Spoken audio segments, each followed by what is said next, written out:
Navratri day 7 अंधेरे से रोशनी तक। नमस्कार। नवरात्रि के 7वें दिन की आप सभी को बहुत बहुत शुभकामनाएं। तो आज मैं बात करने जा रही हूँ एक बेहद शक्तिशाली दानव के बारे में जिसका नाम है रक्त बीज। तो नवरात्रि के 7वें डे में जिस देवी की पूजा होती है उनका नाम है माँ कालरात्रि, जो कि माँ दुर्गा का बहुत ही भयंकर रूप है और माँ दुर्गा का सबसे पावरफुल रूप है। काल यानी समय या फिर डेथ और रात्रि यानी अंधकार या फिर अंधेरा, इन दोनों के फ्यूजन से बनता है काल रात्रि शब्द। चलिए देखते हैं द स्टोरी ऑफ रक्त बीज, अपने डर का सामना। बहुत साल पहले की बात है जब एक बहुत ही भयंकर दानव रक्त बीज के कारण देवलोक में सभी घबराए हुए थे, सभी परेशान थे।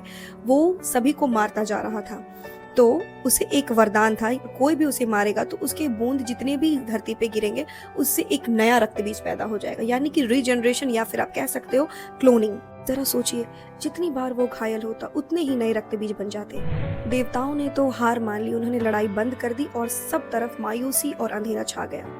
तभी माँ दुर्गा ने माँ कालरात्रि का रूप लिया और उनके इस भयंकर रूप को देखकर तो बड़े बड़े कांप जाते। डार्क नाइट सा कम्प्लेक्शन, काले बिखरे बाल और 3 चमकती हुई आंखें और हाथों में अस्त्र शस्त्र लिए वो आई और वो बोली कि मैं इस अंधेरे को दूर करूंगी। जैसे ही माँ काली ने रक्त बीज पर अटैक किया तो वो घायल तो हो गया, मगर उससे और भी सारे कई रक्त बीज, जैसा मैंने बताया था, वो पैदा होने लग गए। लेकिन माँ कालरात्रि ने हार नहीं मानी। She had a plan. उन्होंने गुस्से में अपने जीभ को बाहर निकाला और जैसे ही वो रक्त बीज पर प्रहार करने जाती और उसका बूंद जमीन पे गिरने वाला ही होता, वो उस खून के बूंद को निगल जाती।